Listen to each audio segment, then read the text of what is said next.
占卜前要有特定儀式先準確？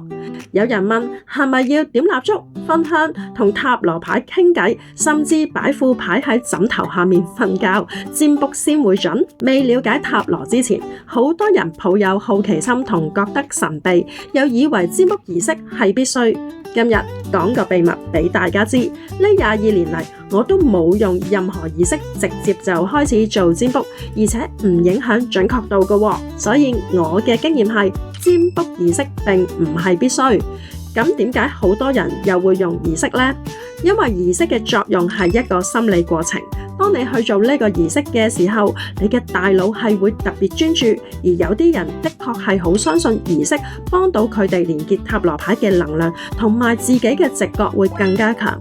事實上，令好多人誤解塔羅占卜可能背後有神秘嘅力量，甚至通靈先會準確。我嘅經驗話我知，塔羅牌準確，因為反映潛意識。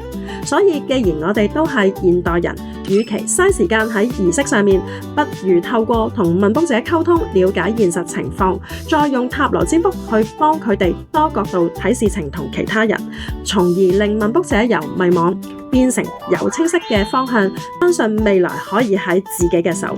我知道有啲占卜師會重視儀式，令佢哋更專注，淨化自己同環境能量，有助占卜更準確。如果佢哋相信嘅話呢啲又的確會令佢哋嘅表現得更好。所以其實每人經驗同信念唔同，冇話絕對正確同唔正確嘅。如果你都想學習簡單、直接又準確嘅占卜方法，快啲 WhatsApp 我哋查詢或報名塔羅工作坊或者塔羅課程。記得追蹤我香港專業塔羅協會會長 Manny 嘅 IG， 上堂見。